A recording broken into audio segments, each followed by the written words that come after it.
ప్రియమైన సహోదరి సహోదరులారా, స్నేహితులారా, ఈ రాత్రి వేళ మనం దైవ గ్రంథంలో నుండి యెహెజ్కేలు ప్రవచన గ్రంథంలో 1 అధ్యాయం 8వ అధ్యాయంలో కొన్ని వచనాలు, మొదటి 6 వచనాలు, అలాగే చివరి 2 వచనాలు, 8 వచనాలు మాత్రం చదువుకున్నాం. కానీ పగటి వేళ గ్రంథమంతటిలో ఉన్న సారాంశాన్ని మనం విన్నట్టుగా, జ్ఞాపకం చేసుకున్నట్టుగా ఈ గ్రంథంలో ఉన్న ముఖ్యమైన అంశాన్ని కూడా ఈ దినాల్లో మనం ధ్యానం చేయబోతున్నాం. ఆదికాండం మొదలుకొని ప్రభువు మనతో మాట్లాడుతూ వస్తున్నాడు ప్రకటన గ్రంథం వరకు. ప్రతి గ్రంథం యొక్క ప్రత్యేకత, దేని ప్రత్యేకత దాందే. అన్నిటినీ కలిపి ప్రభువైన యేసుక్రీస్తును మనకు చూపిస్తూ ఆయన మహిమ గుణాతిశయాలు మనకు అందించడానికి తండ్రి సంకల్పించాడు. ఆత్మ దానిని నిర్వహిస్తున్నాడు. ఏ పుస్తకాన్ని మనము నిర్లక్ష్యం చేయకుండా, విడిచిపెట్టకుండా, అది చిన్నదైనా పెద్దదైనా ప్రతి గ్రంథాన్ని శ్రద్ధగా చదివి ధ్యానించి ఆ వర్తమానాన్ని పొందడం అది మన భాగ్యం. దైవజనుడు పౌలు అన్నాడు ఎఫెసు సంఘ పెద్దల్ని పిలిపించి, దేవుని సంకల్పము అంతయు మీకు తెలుపకుండా నేను ఏమీయూ దాచుకోలేదు అన్నాడు. The whole council of God. దేవుని సంకల్పము అంతయు అనే మాటలో 65 గ్రంథాలు కాదు, 66 గ్రంథాలు ఉన్నాయి. మన జీవిత కాలంలో ఎన్ని గ్రంథాలు మనం స్టడీ చేస్తున్నాం, ఎన్ని గ్రంథాల వర్తమానాన్ని మనం స్వీకరిస్తున్నాం, ఎన్ని గ్రంథాలలో ప్రభువును మనము చూడగలుగుతున్నాం, ఎన్ని గ్రంథాలలో ఆయన మనకిచ్చేటువంటి హెచ్చరికలను మనము పాటించగలుగుతున్నాం, అది మనం ఆలోచన చేయాలి. దేవుని వాక్యం ప్రసంగించడానికి ఇవ్వబడింది కాదు, పాటించడానికి ఇవ్వబడింది. ముఖ్యంగా నరపుత్రుడు, దైవజనుడు, భక్తుడు, ప్రవక్త యెహెజ్కేలుతో ప్రభువు మాట్లాడుతూ, నరపుత్రుడా, నేను నీకు చూపించే ఈ సంగతులన్నీ నీవు చూడాలనే నీవు ఇక్కడికి తేబడ్డావు. You are brought here. నీవు ఇక్కడికి తేబడ్డావు. ప్రభు సన్నిధికి ఈ సాయంకాలం చేరువచ్చిన మనం కూడా ఆ మాటలు గుర్తుంచుకోవాలి. సహోదరుడా, నీవు ఇక్కడికి తేబడ్డావు. సహోదరి, నీవు ఇక్కడికి తేబడ్డావు. ఎందుకు తేబడ్డావు? నేను చూపించే వాటన్నిటినీ కనులారా చూడాలి, అది మొదటిది. నేను నీకు వినిపించే సంగతులన్నిటినీ చెవులారా వినాలి, అది రెండవది. తరువాత నీవు వాటిని మనసారా గ్రహించాలి అన్నాడు, అది మూడవది. ఇక అంతటితో ఆగిపోకూడదు. నాలుగవది, ఆఖరిదేమంటే, నీవు చూచిన వాటిని, విన్న వాటిని, గ్రహించిన వాటిని వినని వారికి, చూడని వారికి, తెలియని వారికి నీవు వాటిని తెలియజెప్పాలి. ఈ 4 ఉద్దేశాలతో నీవు ఇక్కడికి తేబడ్డావు అన్నాడు ప్రభు. 48 అధ్యాయాలలో యెహెజ్కేలు నేర్చుకున్న పాఠాలవి. 4 భాగాలుగా ఉదయకాలం మనం జ్ఞాపకం చేసుకున్నాం. కొంతమంది రాగలిగిన ఉద్యోగ బాధ్యతలు వల్ల కొందరు రాలేకపోయినా, ప్రవక్త ప్రభువు పనికి పిలువబడక ముందు ప్రభువు తన మహిమను, ప్రభావాన్ని తన దాసునికి ఆ కెబారు నదీ తీరమున ఎలా చూపించాడో ఆ మొదటి భాగంలో, మొదటి అధ్యాయంలోనే ఆ ప్రభావ స్వరూప దర్శనం ఉన్నది. ఆ మొదటి 3 అధ్యాయాల్లో ప్రవక్తగా యెహెజ్కేలు నియమించబడ్డాడు. ఆయన పనికి ఆయన పంపబడుతున్నాడు. యోధా జనాంగం యొక్క పాపములు, ఆ పాపమును బట్టి వారికి కలిగే ప్రతిదండన 4 నుండి 24 వరకు ఉన్న అధ్యాయాల్లో చెప్పాడు. 2వ భాగం అన్య జనాంగాలు, అన్య రాజ్యాలు, వారి పాపము, వారి ప్రతిదండన 25 నుండి 32 అధ్యాయాల్లో చెప్పాడు, అది 3వ భాగం.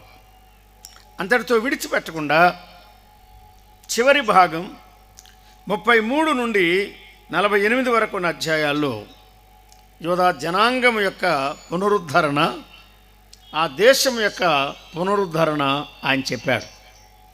క్రొత్త జనాంగం, క్రొత్త ఆలయం, ఆ కాలములో అనగా 1000 ఏళ్ల పాలన కాలములో జరిగే ఆరాధన, సేవ, వాటి వివరాలు చాలా స్పష్టంగా యెహెజ్కేలు ప్రవచన గ్రంథంలో మనం చదువుతున్నాం. ఇది సులువుగా అర్థమయ్యేది కాదు, కానీ ప్రార్థించి ప్రభు కృపను పొంది ధ్యానించడం ద్వారా అందులో కొన్ని సంగతులు మనం తప్పక నేర్చుకోగలం.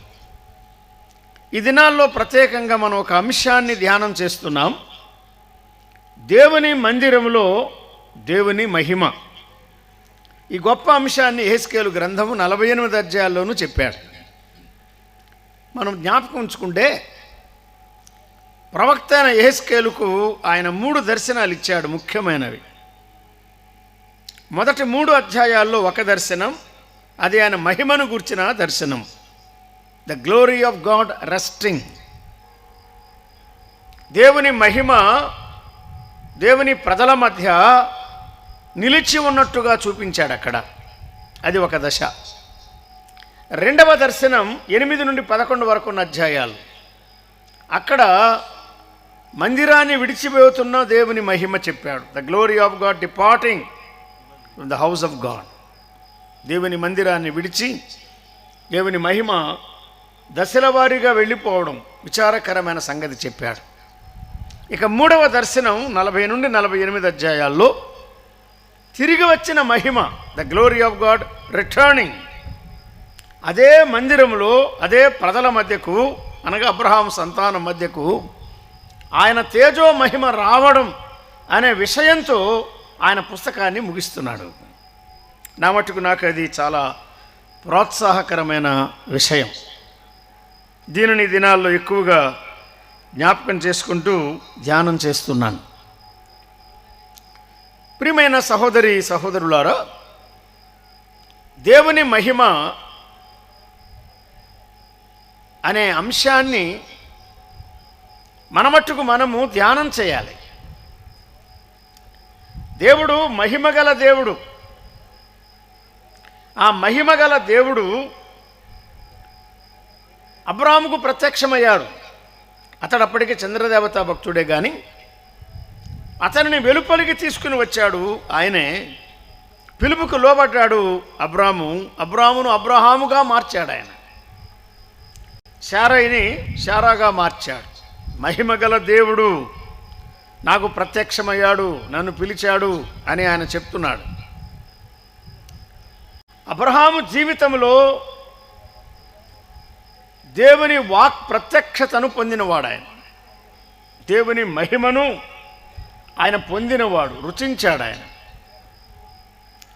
దేవుని మహిమతో నిండిన ఒక పట్టణం ఉన్నది, పునాదులు గల పట్టణం. దేవుడు దేనికి శిల్పి నిర్మాణకుడై ఉన్నాడో ఆ పట్టణము కొరకే అబ్రహాము ఎదురు చూస్తున్నాడు అని కూడా దేవుని వాక్యంలో రాయబడి.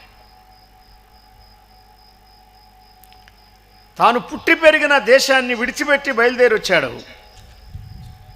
తాను చూడని దేశానికి, స్థలానికి విధేయత చూపించి బయలుదేరి వచ్చాడు. అబ్రహాము యొక్క విశ్వాసాన్ని ప్రభువు ఘనపరిచాడు. స్నేహితుడా, విశ్వసించావా? అమ్మా, విశ్వసించావా? రక్షకుడైన క్రీస్తు యేసును నీవు నమ్ముకున్నావా? నమ్ముకుంటే దేవుని మహిమను పొందగలవు. నీవు నమ్మిన ఎడల దేవుని మహిమ చూస్తావు, నీ జీవితంలో చూస్తావు. మన వ్యక్తిగత జీవితాల్లో, మన కుటుంబాల్లో, మనమున్న స్థానిక సంఘాలలో, మనము చెందిన సహవాసములో ప్రభు యొక్క మహిమను మనము పొందాలి, అనుభవించాలి అనేదే మన పట్ల ప్రభు యొక్క సంకల్పం అని దినాల్లో మనం మర్చిపోవద్దు.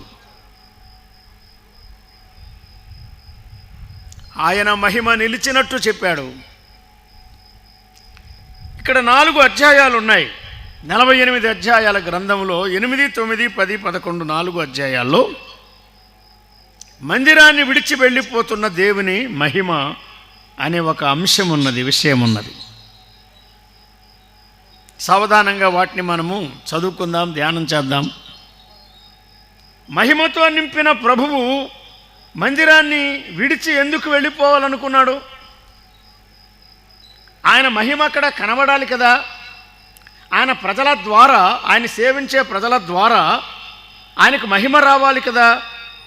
మరి ఎందుకు ఆయన విడిచిపెట్టి వెళ్ళిపోతున్నాడు? కారణం అక్కడే చెప్పాడు. ఉదయం ఒకసారి మనం జ్ఞాపకం చేసుకున్నాం. 8వ అధ్యాయం యెహెజ్కేలు గ్రంథం 6వ వచనాన్ని మనం చదువుకుందాం. చూడండి.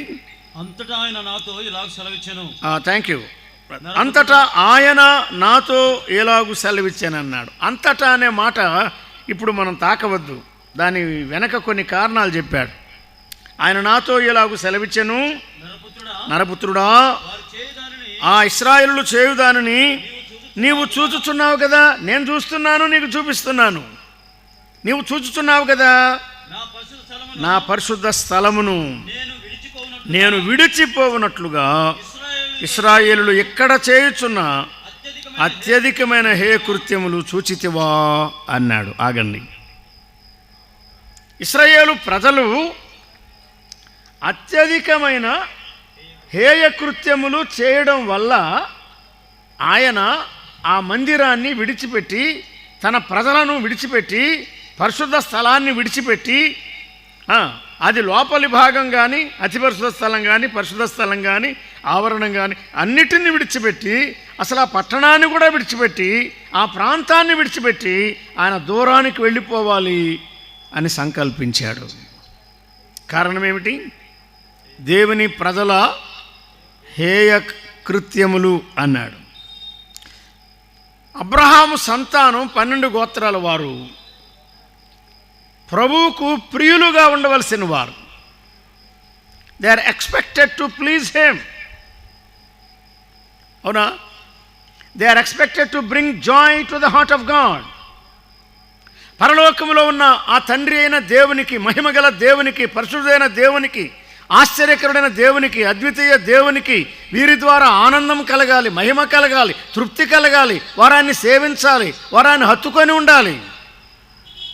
కానీ అటువంటి ప్రజలు హేయమైన కార్యాలు చేస్తున్నారు. అందుకే తప్పనిసరి ఈ హేయమైన కార్యములు ఉన్న చోట నా మహిమ ఎక్కువ కాలం ఉండదు. నేను నా మందిరాన్ని, నా ప్రజలను, నా పరిశుద్ధ స్థలాన్ని విడిచిపెట్టి నేను వెళ్ళిపోవాలి. అలాగూ ఈ ప్రజలు నన్ను ఒత్తిడి చేస్తున్నారు అని ప్రభు తన దాసునికి సూచిస్తున్నాడు. ఎంత విచారకరమైన విషయం. సహోదరుడా, సహోదరి, తీవ్రంగా మనం ఆలోచన చేద్దాం. వేల సంవత్సరాల కిందట యెహెజ్కేలు కాలములో దర్శనరీతిగా ప్రభు చూపించిన విషయాలను బట్టి తన ప్రజల మధ్య ఉండవలసిన దేవుని మహిమ వారిని విడిచిపెట్టి వెళ్ళిపోతున్నట్టుగా 8, 9, 10, 11 అధ్యాయాల్లో తర్వాత మనం చూస్తాం. కానీ ఇప్పుడు నానా స్థలాల్లో ఆయన ప్రజలుగా ఉన్న మన అనుభవం ఎలా ఉన్నది? Contemporary relevance in the word of God. దేవుని వాక్యాన్ని మనం ఎక్కడ చదివినా అందులో ప్రస్తుతార్థము ఏదైనా దానిలో నుండి నాకు నీకున్న పాఠం ఏమిటో అది ఎక్కువగా మనం ఆలోచన చేయాలి కదా. మరి ఈనాడు ఆయన ప్రజలమైన మన మధ్య ఆయన మహిమ ఉన్నదా? ఏ సంఘం అని కాదు మన ఆలోచన, ఏ ఫెలోషిప్, ఏ డినామినేషన్, ఏ శాఖ, ఏ మినిస్ట్రీ, అది కాదు మన ఆలోచన. ప్రభు అయిన యేసుక్రీస్తు నామమున కూడి వచ్చి క్రొత్త నిబంధన పద్ధతిలో ఆయన కోరిన ఆరాధన చేసే సమాజాల ద్వారా మన ప్రభువుకు మహిమ కలుగుతున్నదా, లేక హేయమైన కార్యాలు మన మధ్య ఉన్నవా? మనం పరీక్షించుకుందాం, ఆలోచించుకుందాం. ఇది మనకు అవకాశం. ఆదాము హవ్వలు పాపములో పడక ముందు దేవుని మహిమ పోలేదు. హవ్వ శోధింపబడి, మోసపరచబడి, తాను తిని తన భర్తకు ఇవ్వగా తాను కూడా తిన్నాడు. వెంటనే మహిమ పోయింది, కిరీటం పడిపోయింది, మహిమ పోయింది. దేవుని పరిశుద్ధతను కోల్పోయారు, నీతిని కోల్పోయారు. అయినా ప్రభు వారి దగ్గరికి వచ్చి వారితో ముచ్చటించి వారి అపరాధం వారికి తెలియచేసి వారిని చక్క చేయాలని ఆయన సంకల్పించాడు. సాతాను సంకల్పాలు దేవుని ప్రణాళికలను వ్యర్థపరచలేవు. God has better plans than the evil one. ఈ లోకాధికారి మోసగాడు, వానికున్న ప్రణాళికలు, ఉద్దేశాలు, ఆలోచనలు, మాయోపాయాలు వాటన్నిటిని మించిన ప్రణాళిక కలిగిన వాడు యుగముల శిల్పకారుడు మన ప్రభువు, పరలోకపు తండ్రి. నిత్యుడైన దేవుని సంకల్పం, ఆయన రక్షణ సంకల్పం ఎంత విశేషమైనది. పడిపోయిన మానవుణ్ణి రక్షించాలి, విడిపించాలి, క్షమించాలి, ఉద్ధరించాలని. తప్పిపోయిన యోధా జనాంగాన్ని క్షమించాలి, ఆదరించాలి, పునరుద్ధరించాలని. పాడైపోయిన ప్రకృతిని బాగు చేయాలని ఆ పరలోకపు దేవుని సంకల్పం. What a wonderful plan, the plan of God, the design of God. పరలోకపు దేవుని సంకల్పం ఎంత గంభీరమైంది. స్నేహితుడా, మహిమను పోగొట్టుకున్నావా? సహోదరి, మహిమ లోపించిందా? ప్రభు సన్నిధికి వస్తే ఆయన నీవు పోగొట్టుకున్న మహిమను తిరిగి మనకివ్వడానికి ఇష్టపడుతున్నాడు. ఇది యెహెజ్కేలు సందేశం. నా పరిశుద్ధ స్థలమును నేను విడిచిపోవునట్లుగా నా ప్రజలు చేసే హేయమైన కార్యాలు చూచావా? నీవు చూచుచున్నావు కదా. వీటికంటే అత్యధికమైన హేయమైన కార్యాలు ఉన్నాయి. This is simply a beginning. నా దాసుడా, నరపుత్రుడా, నీవు చూస్తున్న హేయమైన కార్యాలున్నవే, దిస్ ఇమేజ్, ఇక్కడ కనబడేటువంటి ఆ విగ్రహం ఉన్నదే, ఆ రూపం ఉన్నదే, అది ప్రారంభం మాత్రమే.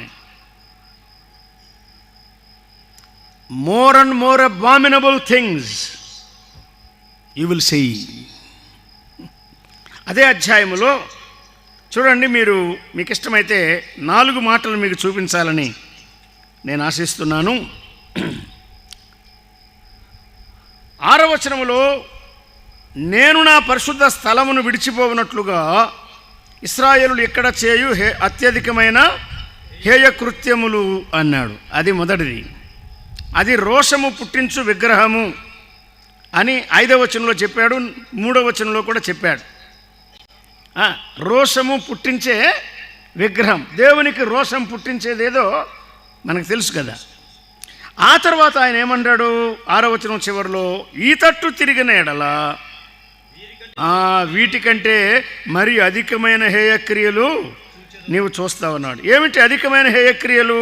రెండవదిగా, అక్కడ ప్రభువుకు ఇష్టము కానివి రకరకాల జంతువుల ఆకారాలు, వాటికి ధూపార్తులు పట్టుకొని పూజలు చేస్తున్న 70 మంది పెద్దలు కనబడ్డారు. 11వ వచనం చూడండి. ఒక్కొక్కడు తన చేతిలో ధూపార్తి పట్టుకొని ఇశ్రాయేలు పెద్దలు 70 మంది అన్నాడు. విన్నారా? 70 మంది శిష్యులు కాదు వీరు. మోసే కాలంలో ఉన్న 70 మంది పెద్దలు కాదు. కానీ ఇక్కడేమంటాడు? ఇశ్రాయేలుల పెద్దలు, ఆ తప్పిపోయిన కాలములో ఉన్న పెద్దలు అన్నాడు. వారు ఏం చేస్తున్నారు? వారి మధ్య శాపాను కుమారుడైన యజన్యా ఉన్నాడు. ఆ ఆకారములు అన్నాడు. ఆ హేయమైన ఆకారములు, ప్రాకడి పురుగుల ఆకారములు, జంతువుల ఆకారములు, అన్యులు సేవించే దేవతల విగ్రహములు ఆకారాలు గోడ మీద చుట్టూ వ్రాయబడి ఉండగా ఈ 70 మంది పెద్దలు ధూపార్తులు పట్టుకొని, ఈ ధూపం ఎవరికి? యెహోవా కాదు, మహిమగల దేవునికి, జీవమగల దేవునికి, పరిశుద్ధుడు పూజార్హుడైన దేవునికి కాదు. ఆ కాని వాటికి, ఆ పురుగులకు, ఆ పక్షులకు, ఆ జంతువులకు, ఆ జీవులకు, ఆ గోడ మీద వ్రాయబడిన రకరకాల రూపాలకు వారు ధూపాన్ని అర్పిస్తున్నారు. ప్రభు ఏం చెప్పాడు? హేయమైన కార్యాలు, ఇంతకన్నా హేయమైన కార్యాలు. తర్వాత 3వది ఏం చెప్పాడో చూడండి. ఇంతకన్నా హేయమైన కార్యాలు ఉన్నాయి అన్నాడు. అవునా? 13వ వచనం చదువుకుందాం. 13. నీ ఉన్న చోటే ఉంటే నీకు అన్నీ కనపడవు. నేను చూపించేవి నువ్వు చూడాలి, నీవు తిరిగితే సంగతి తెలుస్తుంది అంటున్నాడు. You will know more and more if only you will turn here, this side, that side, ముందు వెనక, కుడి ప్రక్క, ఆ ప్రక్క, ఈ ప్రక్క చూస్తే తెలుస్తుంది నా ప్రజలు ఎంత దిగజారిపోతున్నారో, ఎంత తప్పిపోతున్నారో, ఎంతగా నా రోషాన్ని రేపుతున్నారో, ఎందుకు నా ఉగ్రత వారి మీదకి వస్తున్నదో. ఏమై నాట్ రీజనబుల్, నేను నీతిమంతుడను కానా, న్యాయసమ్మతంగా కార్యాలు చేయడం లేదా? నా దాసుడు ఆలోచన చేయి, నా ప్రజలను ఈ మందిరాన్ని మహిమతో నింపాలని నేను ఇష్టపడుతున్నాను. కానీ నేనెంత తేటగా చెప్పినా ఈ ప్రజలు ఏం చేస్తున్నారు? హేయమైన కార్యాలు, ఇంకా హేయమైన కార్యాలు అన్నాడు. మూడవది ఏం చెప్పాడంటే వీటిని మించిన అతిహేయ కృత్యములు అన్నాడు 13వ వచనం. డిగ్రీస్ ఆఫ్ కంపారిజన్ అని చదువుకునేటప్పుడు చెప్తూ ఉంటారు కదా. చిన్నగా ప్రారంభించి ఇంకా పోయే కొద్దీ కంపారేటివ్, సూపర్లేటివ్ ఇంకా పెరుగుతూ ఉంటాయి. హేయమైన కార్యములు మొదటి దశ, వీటిని మించిన హేయమైన కార్యములు రెండవ దశ, వాటిని మించిన హేయమైన కార్యములు మూడవ దశ, వాటిని మించిన హేయమైన కార్యములు. అది 13వ వచనంలో చెప్తున్నాయండి. మూడవదిగా చెప్పింది పెద్దల గురించి కాదు, స్త్రీలు అన్నాడు. ఎవరా స్త్రీలు అంటే తప్పిపోయిన స్త్రీలు. ఉత్తర ద్వారము దగ్గర యెహెజ్కేలును దింపగా తమ్మూజు దేవతకు ఆరాధనలు, పూజలు చేస్తున్న స్త్రీలు కనబడ్డారన్నాడు. అంటే వర్షం రావాలంటే నీ వల్లేనమ్మా, నీవు లేకపోతే పంటలు పండవు, నీవు లేకపోతే వర్షం రాదు, నీవు లేకపోతే మాకు మేలే కలగదు, మేము భుజించడానికి ఆహారం కూడా దొరకదు అని ఆ తమ్మూజు దేవత పేరట యెహోవాను ఎరిగిన ప్రజలు. అన్యజనుల గురించి కాదు మనం మాట్లాడేది. What a miserable condition. భారం కలిగిన విశ్వాసులారా, సహోదరి సహోదరులారా, ఆలోచన చేయండి. ఆనాడు ఇశ్రాయేలు ప్రజల దుస్థితి చెప్తున్నాడు ప్రభు. ఈనాడు సహవాసం, సంఘాలు, విశ్వాసులు, సేవకులు, పెద్దలు, పరిచారకులు, మిషనరీలు, వరంగలవారు, వాడబడేవారు, సాక్ష్యం ఇచ్చేవారు, మన జీవితాలు ఎలా ఉన్నాయి? Are there abominable things in our lifes? మన జీవితాల్లో హేయమైన కార్యాలు ఉన్నవా? పరీక్షించుకుందాం. ప్రభు కనికరిస్తాడు. ఆయన పరిశుద్ధతను బట్టి మహనీయుడు. పాపాన్ని సహించేవాడు కాదాయన. ఆయన మందిరం యొక్క విధి అదే అని చెప్పాడు. అన్నిటికంటే ముఖ్యమైనది పరిశుద్ధత అని చెప్పాడు కదా. హేయమైన కార్యాలు జరుగుతున్నవి, ఇంకా మించిన హేయమైన కార్యాలు 4వ చెప్పాడు.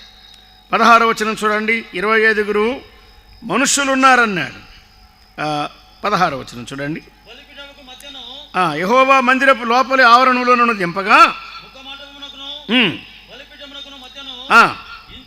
ఇంచుమించు 25 మనుష్యులు కనబడ్డారన్నాడు. ఈ మనుషులు ఎంత విచిత్రమైన మనుషులో తెలుసా? హుబ్లీలో ఎంత మర్యాదగా కూర్చున్నారండి. నేను లేదా నిలబడి మాట్లాడుతుంటే మీరు ఈ వైపు నా వైపు ముఖం పెట్టుకుని బాగా వింటూ ఉన్నారు. ముఖాలు పైకెత్తి వింటూ ఉన్నారు. చాలా సంతోషంగా ఉంది. కానీ వారు ఎలా ఉన్నారంటే ప్రభు ఎలా ఉంటే ప్రభు వైపు వీపులు పెట్టారండి. వారి వీపులు యెహోవా ఆలయము తట్టు పెట్టారు. మరి వారి ముఖాలు ఎట్టు పెట్టారు? ఆ సూర్యుని తట్టు, తూర్పు తట్టు తిరిగి సూర్యునికి నమస్కారము చేయుచుండిరి అన్నాడు. ఎవరు వీరు? యెహోవాను ఎరుగనివారా? నిబంధన జనాంగానికి చెందనివారా? కాదు స్నేహితులారా. నిర్గమకాండం 15లో ఎర్ర సముద్రం దాటిన తర్వాత పాట పాడింది వీరే. ఆ జనాంగమే, సేమ్ బ్రీడ్, ఆ సంతానంలోంచి వచ్చిన వారే. కానీ ఈరోజు ఏం చేస్తున్నారు? సూర్యుని తట్టు తిరిగి నమస్కారం చేస్తున్నారు. సూర్య నమస్కారం, చంద్ర నమస్కారం, నక్షత్ర నమస్కారం, గ్రహాలను బట్టి కార్యక్రమాలు జరిగించడం. అంటే నమస్కారం అంటే అదే కదా. అన్నీ వాటిని బట్టి నిర్ణయించుకొని వాటి ద్వారా కార్యక్రమాలు జరిగించుకోవడం. చూసారా?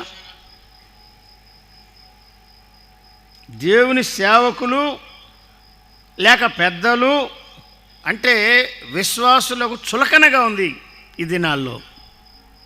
మేమేం చేసినా అయ్యగారు వచ్చి ప్రార్థన చేస్తారని, మేమేం చేసినా పెద్దలు వచ్చి ప్రార్థన చేస్తారని, భోంచేసి వెళ్తారని. అవునా కదా? ఆలోచన చేయండి. మా కడపలో ఉంది, హుబ్లీలో లేదేమో. వారి వీపులు ప్రభు తట్టు తిప్పారన్నాడు. సూర్యుని తట్టు, సృష్టి తట్టు వారి ముఖాలు పెట్టి ఎంతగా తప్పిపోతున్నారు. ఇట్టి హేయ కృత్యములు 17వ వచనంలో ప్రభు అంటాడు చూడండి. నరపుత్రుడా, ఓ నరపుత్రుడా, నా దాసుడా యెహెజ్కేలు, నీవు చూచితివే, ఓ నీవు చూచితివే, యూదావారు ఇక్కడ చూచుచున్నావు కదా. అయిపోయింది ఇప్పుడు పాఠం. 4 రకాలుగా చూపించాడు. చూచితివే, యూదావారు ఇక్కడ యోదావారు ఇక్కడ ఇట్టి ఇట్టి హేయ కృత్యములు జరిగించుట చాలదా అన్నాడు. Is it not enough? ఇంతకన్నా నేనేం చేయాలి? ఈ హేయ కృత్యములు జరిగించుట చాలదా అన్నాడు. క్షమించండి ప్రియమైన సహోదరి సహోదరులారా, భక్తిగల పెద్దలున్నారు, ప్రభుకు స్తోత్రం. నమ్మకస్తులైన పెద్దలున్నారు, ప్రార్థనాపరులైన పెద్దలున్నారు, ఆత్మీయులైన పెద్దలున్నారు, సామాన్యులైన పెద్దలున్నారు, విధేయులైన పెద్దలున్నారు, దైవ భయం కలిగిన దేవుని సేవకులు ఉన్నారు, ఉపదేశకులు ఉన్నారు, ప్రభు భయం కలిగి జీవించేవారు ఉన్నారు, లేకపోలేదు. కానీ the sad part of the house of God these days is that we're missing the glory of God, the grace and the approval of God in our ministry. పరిచర్యలు, కార్యక్రమాలు యేసుక్రీస్తు పేరట చాలా జరుగుతున్నాయి ప్రపంచంలో.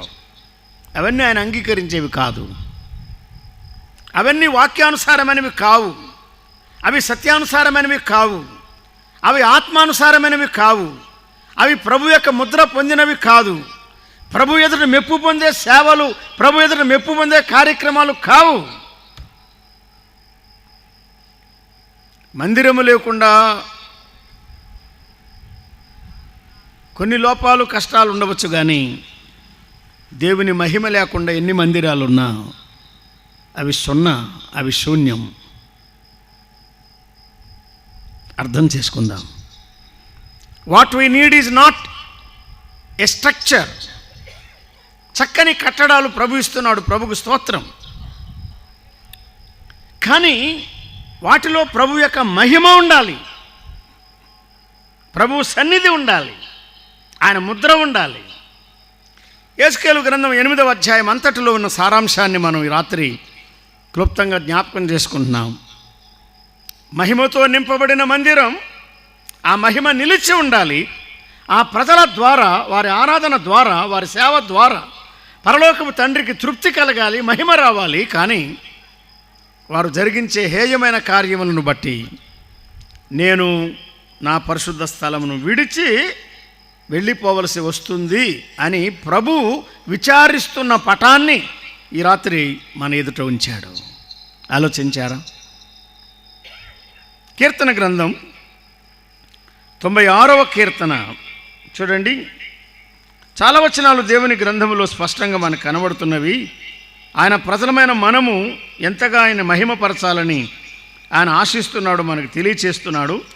1-2 మాటలు మనము జ్ఞాపకం చేసుకుందాం. కీర్తన 96లో 8వ వచనం చదవండి. యెహోవా నామమునకు తగిన మహిమను ఆయనకు చెల్లించుడి అన్నాడు. ఎవరు? ఆయన ప్రజలు. అన్యజనులారా, మీరు ఆయనను మహిమపరచండి అని చెప్పాడు 3వ వచనంలో. మహిమను బలమును యెహోవాకు చెల్లించుడి అన్నాడు 7వ వచనంలో. ఎటువంటి మహిమను ఆయనకు మనం చెల్లించాలి?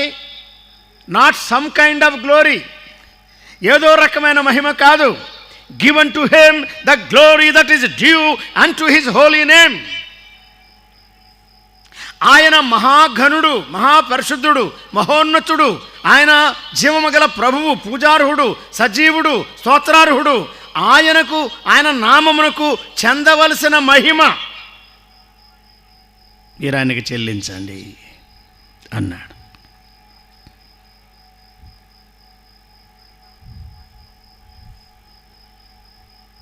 మానవుడు నరమాత్రుడు, మంటి నుండి పుట్టినవాడు. మన మూల పదార్థం అనే కదా తిరిగి మంటికి వెళ్ళిపోయే మానవుడు.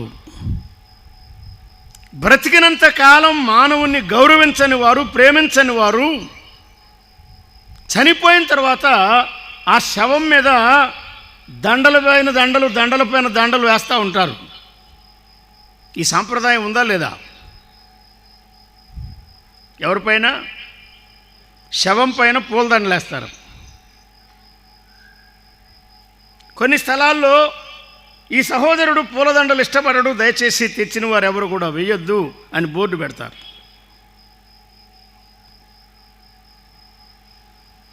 మీరు అర్థం చేసుకోవాలి. ఆచారాలు సంప్రదాయాలు ప్రక్కన పెట్టండి, కానీ ఏ మానవుడు ప్రభు యొక్క స్థానాన్ని దొంగిలించకూడదు. అయితే ప్రభువును మనం ఎలాగూ గణపరచాలంటే ఆయన పూజార్హుడు, అధిక స్తోత్రము పొందదగినవాడు, ఎక్కువ మహిమకు అర్హుడు అని రాస్తున్నాడు పౌలు హెబ్రీ పత్రికలో. ఆయన ఔన్నత్యాన్ని ఎంతగా చక్కగా చిత్రించాడో చూడండి. Therefore given to him the glory due unto his name. ఆయన నామమునకు చెందవలసిన మహిమ గొప్పగా ఆరాధించండి, ఆయన హెచ్చించండి, ఆయన కీర్తించండి, ఆయన నామానికి తగిన మహిమ ఆయనకు చెల్లించండి. మీ జీవితాల ద్వారా, మీ వైఖరి ద్వారా, మీరు రావడం ద్వారా, మీరు మోకరించడం ద్వారా, మీరు స్తుతులు చెల్లించడం ద్వారా, మీరు అర్పించడం ద్వారా, in all these things you express your worship and reverence, your affection and adoration to the blessed God. ఆ మహాఘనునికి, స్తోత్రార్హునికి మీరు తగిన మహిమ చెల్లించమన్నాడు. మరి దేవుని ప్రజలని ఇశ్రాయేలు ఏం చేస్తున్నారు? ఆయన్ని మహిమపరచాలని ఎరిగి ఉండి కూడా వారు ఆయనను తగ్గిస్తున్నారు, ఆయన మహిమను దొంగిలిస్తున్నారు. అసలు ఆయన లేడులే, ఆయన చూడడు అన్నట్టుగా వారు ప్రవర్తిస్తూ హేయమైన కార్యాలు చేస్తున్నారు. Therefore glory departed from the house of God. దేవుని మందిరములో ఉండవలసిన మహిమ, మన కూడికలలో ఆయన మహిమ, మన పాటలలో, మన ప్రార్థనల్లో, మన ప్రకటనలో, మన సేవలో, మన ఉపదేశాల్లో, మన పరిచర్యలో, మన ఆరాధనలో ఆయన మహిమ మనం చూడగలుగుతున్నామా? ఆలోచన చేయండి 2-3 దినాలు. What is missing in an assembly? క్రొత్త నిబంధన పద్ధతి ప్రకారమైన సంఘములో ఏది లోటుగా ఉంది? కావలసిన వస్తువులన్నీ ఉన్నాయి, వాయిద్యాలు ఉన్నాయి, పదార్థాలు ఉన్నాయి, ఏర్పాట్లు ఉన్నాయి, ఇవన్నీ అవసరమైనవే. ఏ ఒక్క స్థానిక సంఘాన్ని ఉద్దేశించి మేము మాట్లాడడం లేదు స్నేహితులారా. ఆయన రక్తమిచ్చి మనల్ని కొన్నాడు, మనం ఆయన సొత్తు. మరి ఆయనకు రోషము పుట్టించే విగ్రహం విషయమై మనం ఎంతవరకు జాగ్రత్తగా ఉన్నాం? ముందుకు సాగిపోదాం. ప్రభు చెప్పిన మాటలు మనం జ్ఞాపకం చేసుకుందాం. రండి, ద్వితీయోపదేశకాండం 4వ అధ్యాయం. బ్రదర్ 17 నుండి చూడండి. ద్వితీయోపదేశకాండం 4వ అధ్యాయం 16 నుండి చదువుకుందాం. Deuteronomy chapter 4:16. కావున మీరు చెడిపోయి, అంటే బాగున్న మీరు చెడిపోయాను, అంతే కదా, మనం ఎప్పుడు బాగుండాలి.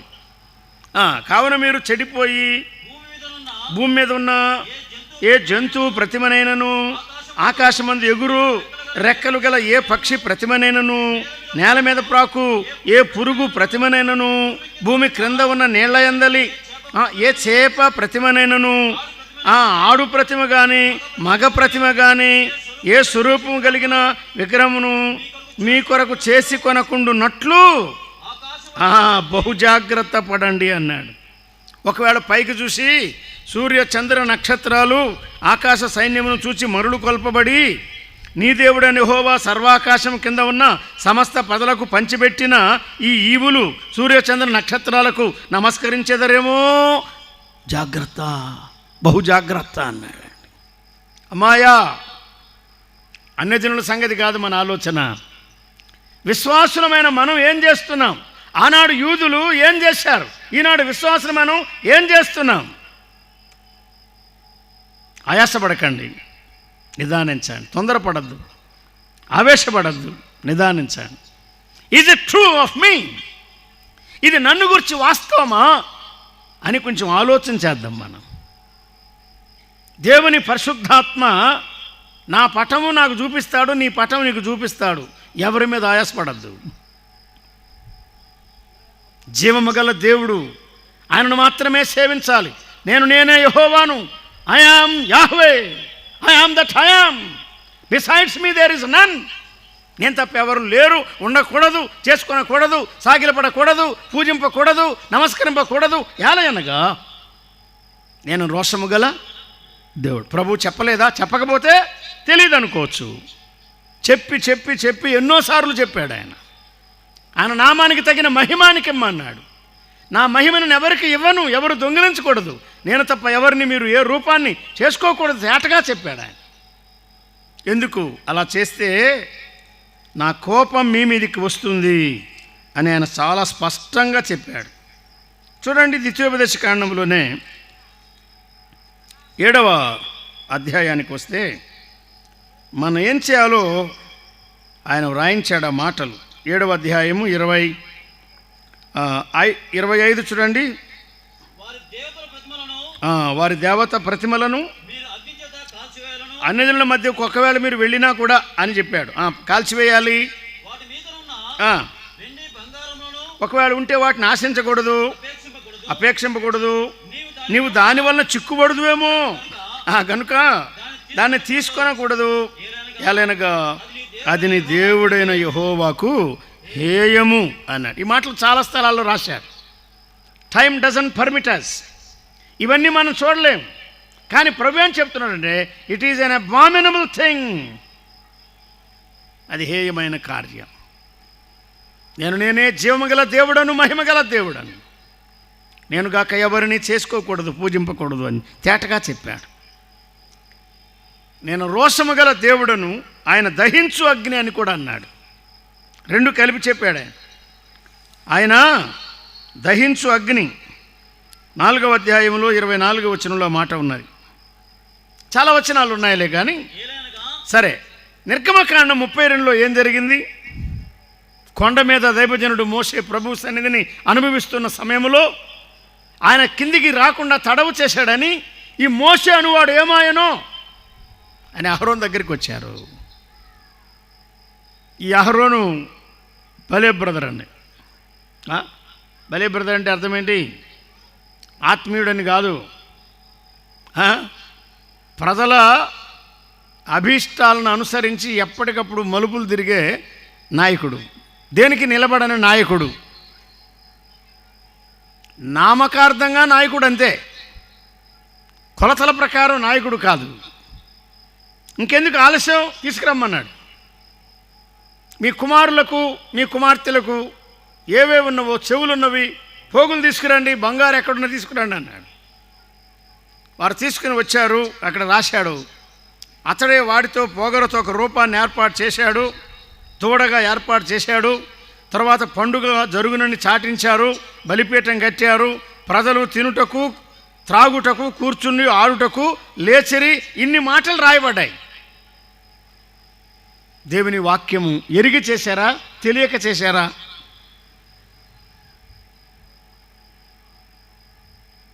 ఎరిగి చేశారు. ప్రభు కోపం మండింది. మోషే, నీవు కిందికి వెళ్ళు, నీకేం తెలుస్తుందో తెలీదు. ఈ జనమంతటిని నేను కాల్చివేసి నాశనం చేసి నిన్ను గొప్ప జనంగా చేస్తానన్నాడు. నన్ను ఘనపరచని ప్రజలు నాకెందుకయ్యా, నిన్ను గొప్ప జనంగా చేస్తానన్నాడు. దైవజనుడు మోషే సాత్వికుడు, దేవుని ప్రజల క్షేమం కోరేవాడు. అయ్యో ప్రభువా యెహోవా, నీ వారు నాశనం చేస్తావా?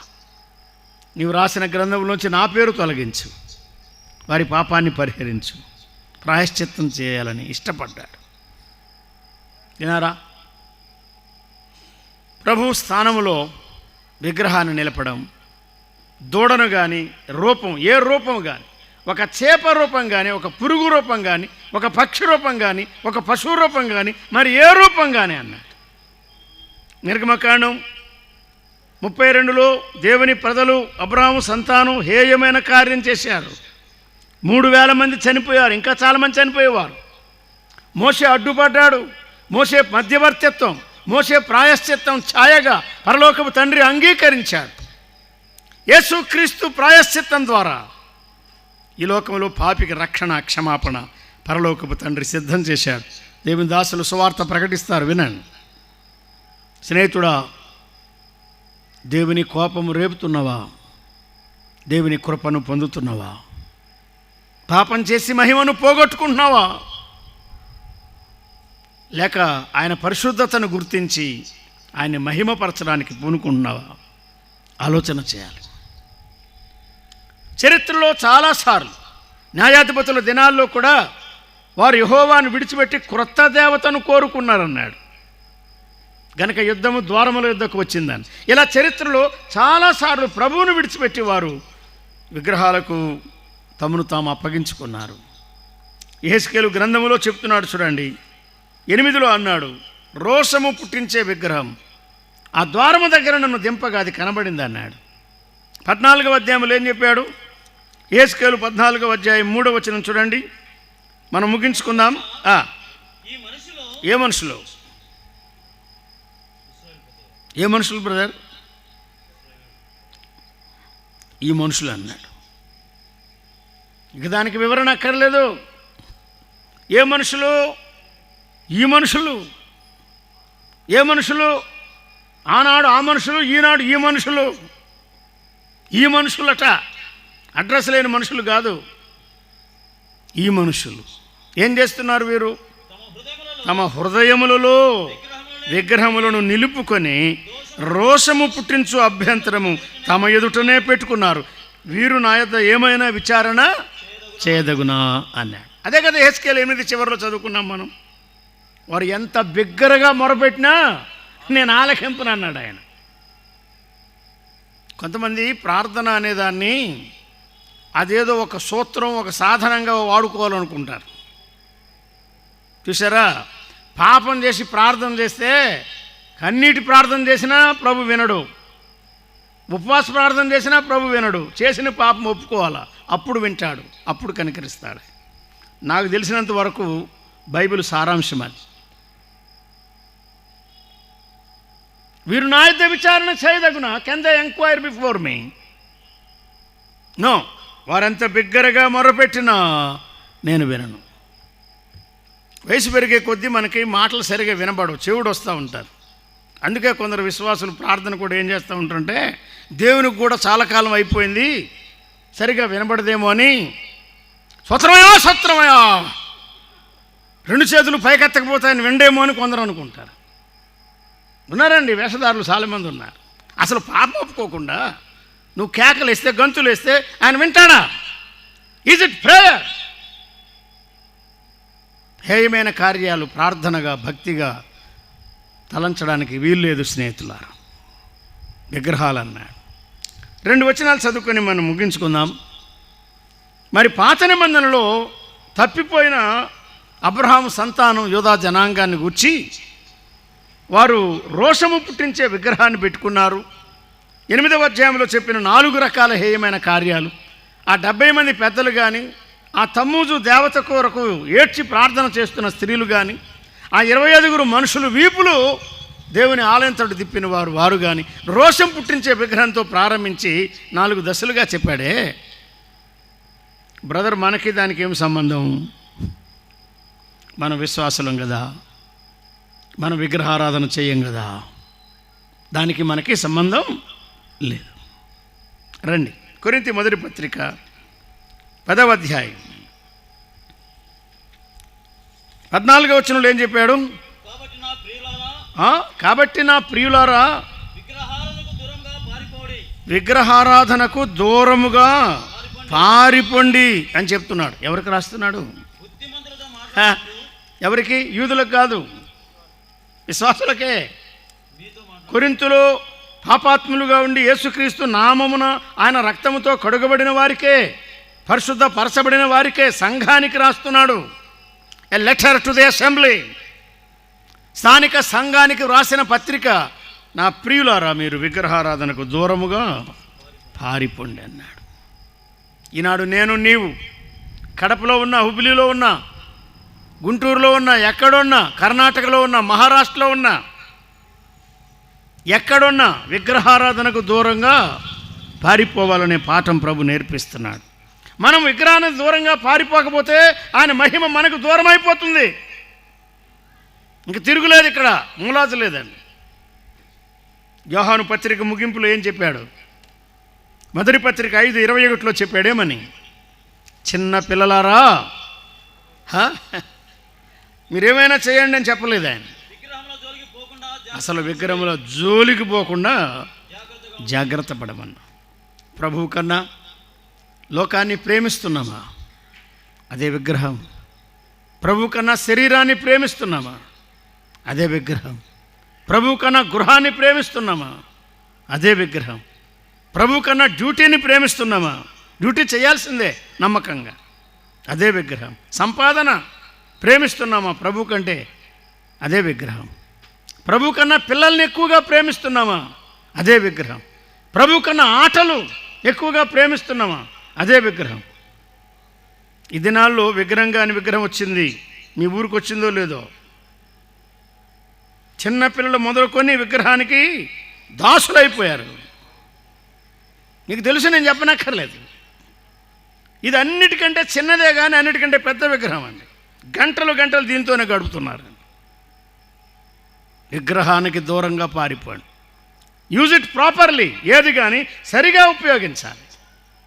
ప్రభు సమయాన్ని, ప్రభు స్థానాన్ని, ఆయన మహిమను, ఆయన ఘనతను, ఆయన నీతిని విలువ ఎరగకుండా తగ్గించి కాని వాటికి విలువ ఇవ్వడం, ప్రాధాన్యత ఇవ్వడం న్యాయమా? ప్రభు మహిమ మన మధ్య ఉంటుందా? ప్రభు మహిమ మన మధ్య నిలిచి ఉండాలని ఆయన కోరుకుంటున్నాడు.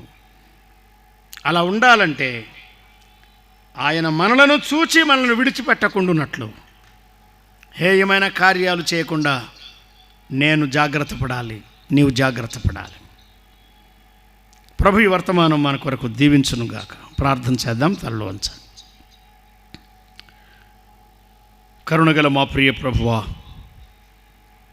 మీ సన్నిధిలో సమకూర్చిన మా ప్రియులు సహోదరి సహోదరులు అందరిని బట్టి మీకు స్తోత్రములు. మీ కృపను బట్టి మాకు అందించిన వాక్య తలంపులను బట్టి, ధ్యానమును బట్టి, మీరిచ్చిన హెచ్చరికలను బట్టి, తండ్రి వలె మీరు మాకు అనుగ్రహించిన ప్రతి విధమైన హెచ్చరికలను బట్టి మీకు స్తోత్రములు. పరిశుద్ధతలో నడిపించండి. మీ మహిమను మేము పోగొట్టుకోకుండా జాగ్రత్త మాకు ఇవ్వండి. మీ దాసుని బలమైన సాధనంగా వాడుకొని ఆత్మల రక్షణ కొరకు వాడుకొందురని, ఆత్మ నడిపింపు దయచేయమని మా ప్రభు అయిన క్రీస్తు యేసు నామమున స్తుతించి వేడుకొనుచున్నాం తండ్రి.